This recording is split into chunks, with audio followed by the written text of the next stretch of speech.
Hello everybody, Kevin Armentrout here from Kevin Armentrout Photography, and today I'm going to be showing you 3 simple single light setups you can use for human photography or for pet photography, with examples of each.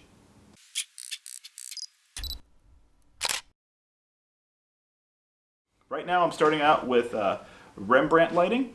Rembrant Lighting is characterized by a triangle of a shadow dropped off of the nose, and this is achieved by having a slight angle of the face away from the direction of the light, in which case would be over here.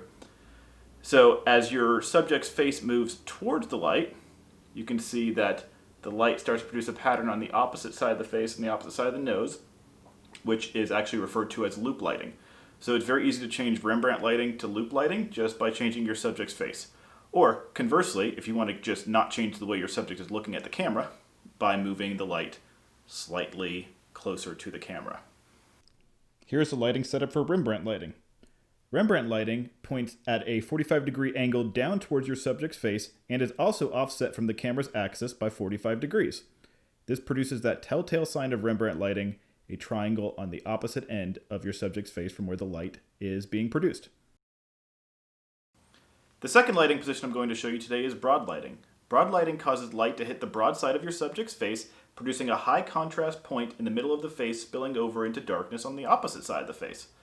Broad lighting is used in dramatic portraits and oftentimes is used in sports imagery when you want to create a dramatic, powerful image with your athletes. So here you can see the setup for broad lighting. Broad lighting points directly at your subject's face from the right or left side of it. Alright, here we have butterfly lighting. Butterfly lighting is produced by a high light that is directly where your camera is positioned and facing slightly downward on your subject's face. This produces a drop shadow underneath the chin, which reduces the appearance of double chins and slenderizes the neck a little bit. Finally, this is the lighting position for butterfly lighting. Butterfly lighting positions its light directly where the camera is facing and angles it slightly downward, causing the light to spill on the face and producing a drop shadow under the chin. This is what's referred to as broad lighting. I kind of brought the softbox a little bit closer so you can see what broad lighting looks like. Where the softbox position is, it's usually really close to the face, and you get that harsh contrast on the opposite side of the face. Now, if I go ahead and zoom in here, you can see that as you zoom in, I'm going to go ahead and adjust the pan up here. You go ahead and see when you zoom in that it produces that nice contrast on the opposite side of her face.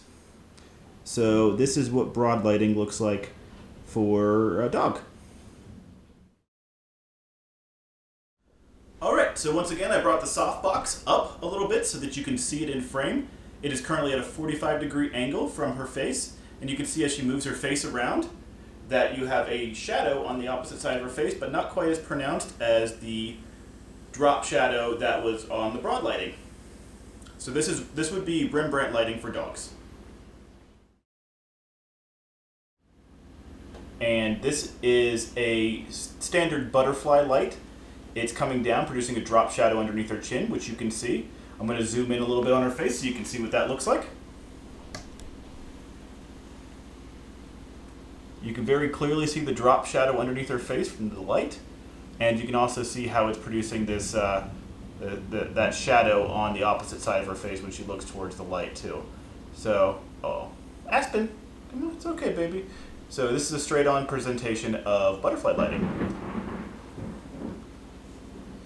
And I'm sorry for the noise outside. There's actually a lot of lightning and thunder outside right now, so we're in the middle of a thunderstorm. So I might just grab a filter and take some shots of lightning on the outside. That seems pretty cool, doesn't it? Alright, thank you all for joining me today. I really appreciate you watching this video.